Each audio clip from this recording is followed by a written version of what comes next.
कृष्णाय नमः। श्री गोपीचंद वल्लभाय नमः। श्रीमदाचार्य चरण कमलेभ्ये नमः। श्री गुसाई जी परम दयालवे नमः। श्री गुरुवे नमः। अपने माथे विराजता सेव्य स्वरूपाय नमः।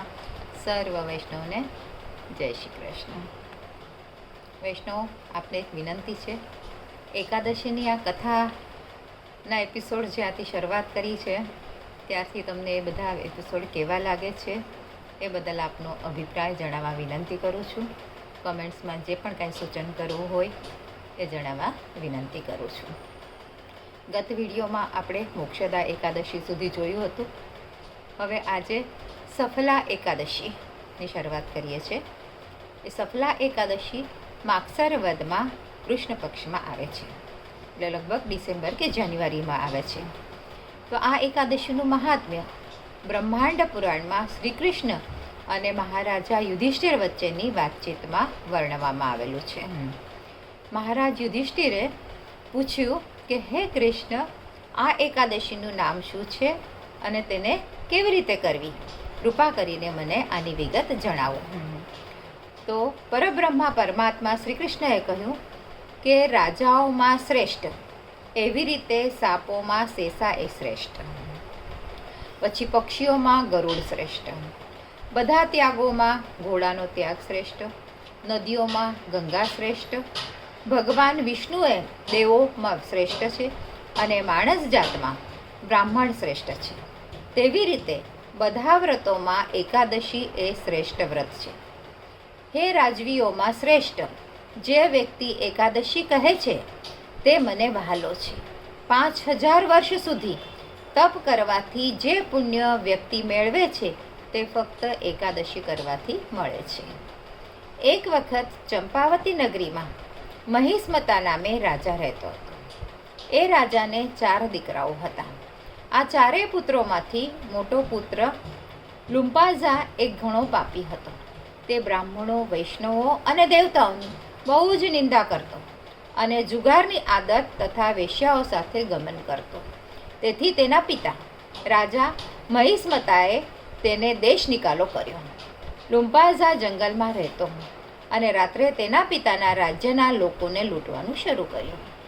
તેની આ લૂંટફાટ, ચોરી કરવા છતાં તે રાજાનો દીકરો હોવાથી તેને કશું કોઈ કહેતા નહીં અને છોડી દેતા. લુમ્પાઝા આ રીતે નિયમિત માંસ અને ફળ ખાઈને જિંદગી ગુજાર કરતો. આ જંગલમાં એક વડનું ઝાડ હતું. એની પૂજા લોકો દેવતાની જેમ કરતા હતા. લુમ્પાઝા આ ઝાડ નીચે થોડો સમય રહ્યો. લુમ્પાઝા આ રીતે રહેતો હતો તેવામાં યોગાનો યોગ એકાદશીનો દિવસ હતો. એકાદશીના આગલા દિવસે શારીરિક નબળાઈ અને થકાવટને કારણે તે બેભાન થઈ ગયો હતો અને એકાદશીના બપોરે જ તેને ભાન આવ્યું. તે દિવસે નબળાઈને કારણે તેને કોઈ પણ પશુનો વધ કર્યો નહીં, એટલે કોઈ શિકાર એને મળ્યું નહીં અને તેથી તેને ખૂબ જ ભૂખ લાગી હતી. તે કેટલાક ફળ શોધી લાવ્યો અને ભગવાન વિષ્ણુને પ્રસન્નતાપૂર્વક ધર્યા ત્યાં સુધીમાં સૂર્યાસ્ત થયો. એટલે જંગલમાં એણે શિકાર કરવા તો મળ્યો જ નહીં, પણ પછી એ ફળ લઈ આવ્યો અને પ્રભુને ભોગ ધર્યો અને પછી એને આરોગ્ય. પણ ત્યાર સુધી તો આખો દિવસ પૂરો થઈ ગયો હતો, સૂર્યાસ્ત થયો હતો અને રાત્રે લુમ્પાઝા જાગતો જ રહ્યો. ઉપવાસના કારણે અને આખી રાત જાગતો રહેવાથી અજાણપણે એણે સફલા એકાદશીનું વ્રત કર્યું. ભગવાન મધુસૂદનને તેની પ્રાર્થના સ્વીકારી અને એકાદશીનું વ્રત અજાણ્યપણે કર્યા હોવાનું લુમ્પાઝાને સમૃદ્ધ રાજ્ય મળ્યું. એટલે જાણી જોઈને કે કોઈક આશા રાખીને સમજીને એણે વ્રત કર્યું નહોતું. એ પ્રારબ્ધના લીધે એનાથી થઈ ગયું. પણ રાજાએ આ જે વ્રત કર્યું, એટલે રાજાના પુત્રએ, તો પ્રભુએ એ સ્વીકારી લીધું અને એ વ્રતનું ફળ રૂપે એને સમૃદ્ધ એવું રાજ્ય મળ્યું. બીજે દિવસે સવારે એક પવિત્ર ઘોડો એની સામે આવીને ઊભો રહ્યો. તે વખતે આકાશવાણી સંભળાઈ કે હે રાજકુમાર, ભગવાન મધુસૂદનની કૃપાથી અને સફલા એકાદશીના પ્રભાવથી તને એક રાજ્ય મળશે અને કોઈ પણ વિઘ્ન વગર તું રાજ વહીવટ કરીશ. તારા પિતા પાસે પાછો જા અને રાજ્ય ભોગવ.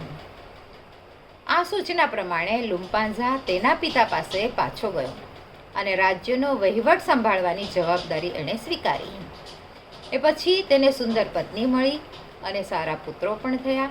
આ રીતે લુમ્પાન્ઝા સુખેથી રાજ્યનો વહીવટ કરતો રહ્યો. સફલા એકાદશીનું વ્રત કરવાથી વ્યક્તિ જીવનમાં કીર્તિ મેળવે છે અને બીજા જન્મમાં મોક્ષ મળે છે. જેઓ આ એકાદશી કરે છે તેઓ સમૃદ્ધ થાય છે. આ એકાદશી કરવાથી કોઈ પણ વ્યક્તિને અશ્વમેઘ યજ્ઞ કરવા જેટલું ફળ મળે છે.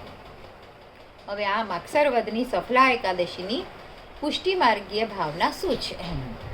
તો માગસર માસની સખત ઠંડીના દિવસોમાં વ્રજ બાળાઓએ કૃષ્ણને પોતાના પતિ તરીકે મેળવવા કાત્યાયની વ્રત કર્યું હતું.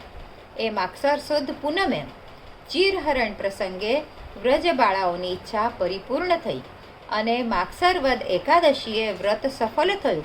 તેથી માગસર વદ એકાદશીને સફલા એકાદશી કહેવાય છે. તે દિવસે પ્રભુને સુંદર રસભર્યા ફળોનો ભોગ ભાવનાથી ધરાય છે.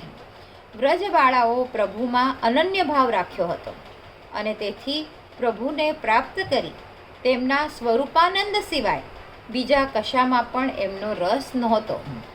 આ જ ભાવનાથી તેમણે કાત્યાયની વ્રત કર્યું હતું અને છેવટે તેમની ઈચ્છા પૂર્ણ થઈ હતી.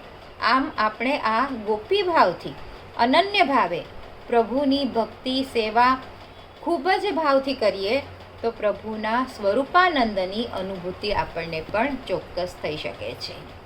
આવી રીતે આપણે આ મહાત્મ્ય જોયું. આજ માટે આટલું જ. આજના મારા વચનોને પ્રભુ ચરણોમાં સમર્પિત કરું છું. કૃષ્ણાર્પણમસ્તુ. જે કાંઈ ભૂલચૂક થઈ હોય તે માટે માફી ચાહું છું. કૃષ્ણાર્પણમસ્તુ. એના પછી પુત્રદા એકાદશી.